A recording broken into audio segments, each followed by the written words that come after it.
Welcome to One Word a Day. I'm Sophia Pilot into the Universe of Chinese. Today we're going to talk about something interesting.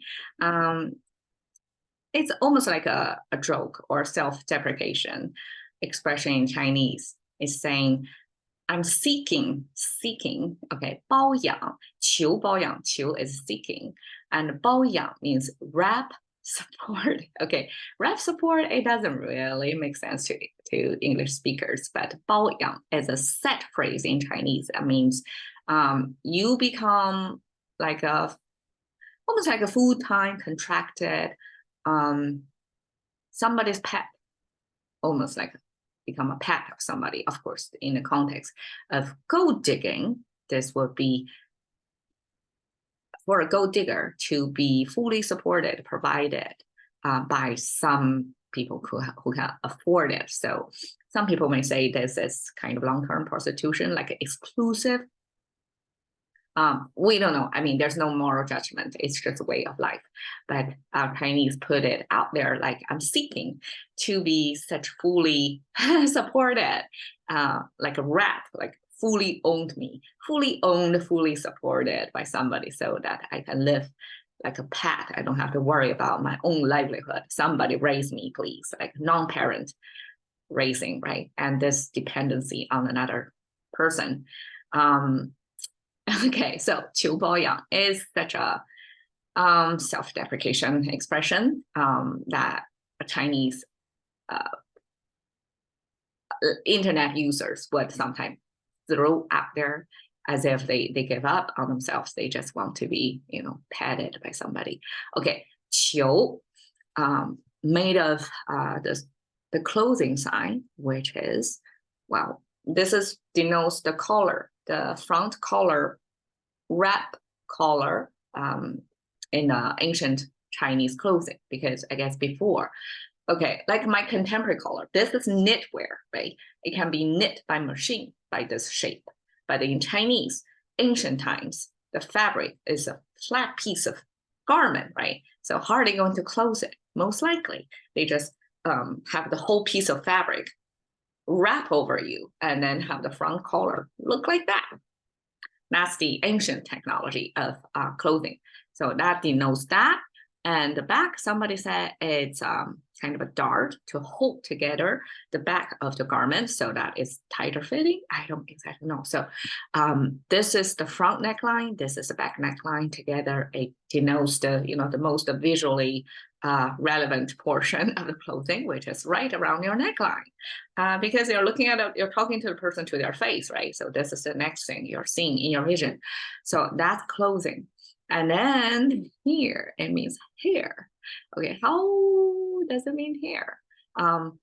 It looks almost like a hand, human hand, right hand specifically.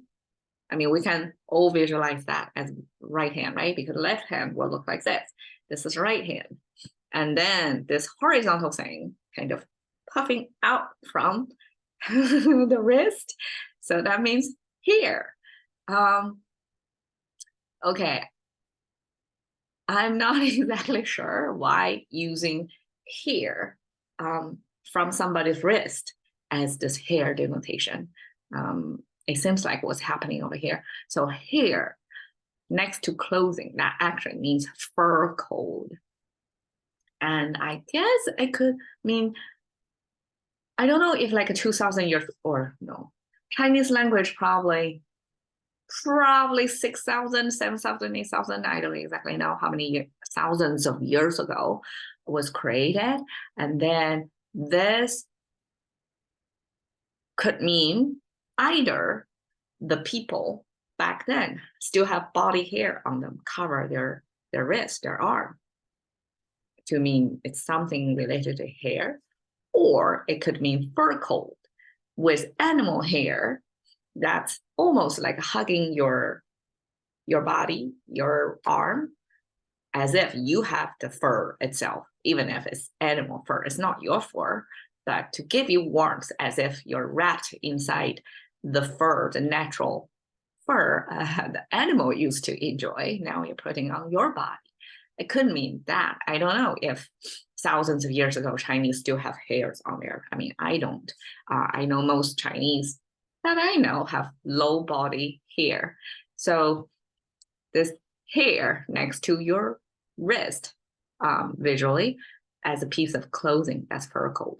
And fur coat, I would imagine, not ancient, a few hundred years ago, fur trade was still a big deal, big trade, right? In the North America, right? And I believe fur coat throughout the history is a kind of essential to keeping warm in cold weather.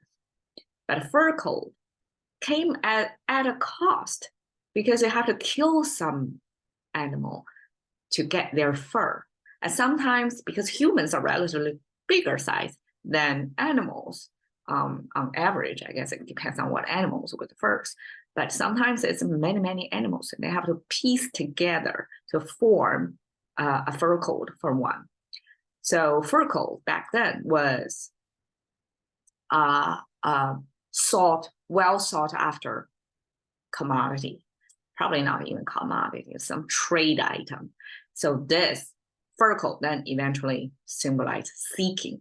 So that's something you want, desirable. Okay, so that's seek. But simply denotes this is a human oven, which is the womb. Interesting how Chinese, it's like a huge question mark, right? With a chimney on top. So whenever you see the chimney, it's something related to human. It's a man-made thing. And in this case, our own body is not man-made. It's made in nature. But Chinese symbols still put this chimney on top of this big wrapper thing to mean something related to human. And then this squiggly thing is simply the fetus inside the woman oven still cooking.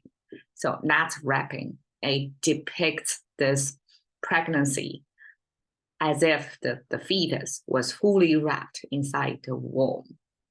It's safe and secure, supposedly, right? So it gives you the sense of wrapping means a fully, nutritionally supplied, temperaturely conditioned, very safe, secure environment. That's the wrap. Okay, yang, we have yang on the top, which is the sheep. The sheep comes with this horn, the special feature of the sheep. And then 3 rows of fluffy hair. So I guess sheep hair, wool, is a main feature of the sheep. So Chinese just capture that 2 distinctive features of the sheep as the sheep notation. And then at the bottom, we have this almost like triangle looking thing. This with a horizontal line in between, that means gathering. And then we have this circular thing with one horizontal line with a tiny little bit of dot on the top. That I just recently learned because I would imagine a sphere with a horizontal line in it means the sun.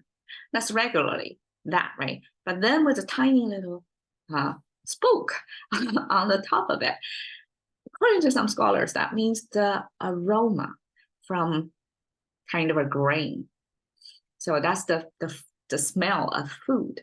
And as ancient culture, I guess the main nutrition intake would be grain-based back then because meat is hard to come by, but grain you can grow and store, right? So the aroma, imagine if you have a rice cooker, the aroma of the rice. Okay, and then here, this is the scoop. So you're kind of shoveling into that rice ready to eat. Then this gathering means the whole family, attracted by the aroma of the rice, ready to shovel into it. So this whole structure over here means eating. That's how Chinese romanticize eating.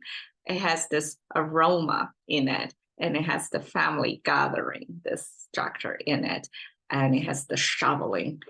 That's the main thing. Okay. Then the sheep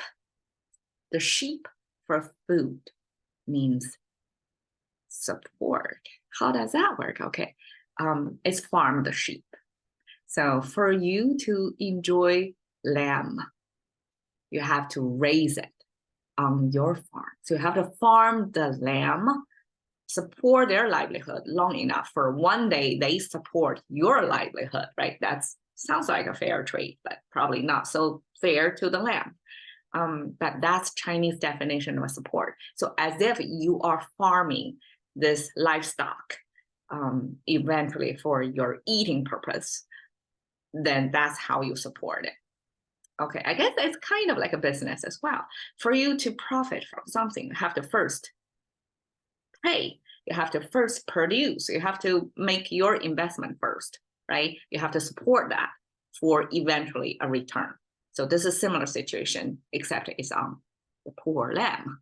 Okay, so seek, rep, support, 求包养 simply means like Chinese blatantly in your face expression of I'm just go digging right now. Somebody who want to pet me, who want to raise me, wrap me as if I'm who want to baby me.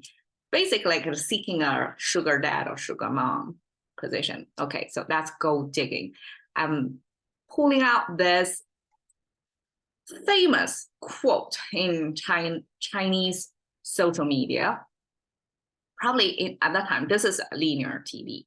Anhui Weishi. So this is a local one of the provinces have their I guess equivalent of their state or the province TV station broadcast of about this celebrity in China. So she's one of the I guess prominent early 2010s stars in China. Kind of a sex icon, probably voted as one of the sexiest women because in China, women, the sexiness was not really openly, valued or praised, even if men are into that category. But Chinese as a culture is not exactly glamorizing that. But eventually, this actress as well as model, because she modeled for many big brands because of her face, her body, the whole thing, this sexy icon kind of status in China. And she has a big fan base, big following in China. And she made this statement about 不嫁豪门, I'm not going to marry 豪门, is like rich door. 豪门 door is 2-panel door. That means it's a big enough door that a family, that big enough house, like a mansion that has 2 panels door. And 豪门 simply means a rich family, right? I'm not going to marry into a rich family, a millionaire. I use millionaire, probably today is billionaire. And she said, I am the millionaire. Like I have money. I'm rich enough not have the need to marry the rich. I mean, given her look, her sex icon status, she can, I guess, have many choices. But she said, I'm the millionaire. I don't need to. So that's her statement in time. So I just want to use that to illustrate this other, social context of bunch of people probably don't want to struggle that hard through life, and they're just openly gold digging with a statement. And I guess very few of them really mean it, but they just say, I give up. Somebody please adopt me, kind of like that. All right, that's 求包养. Cashing into the currency of thinking about one more day with Sophie. See you another day.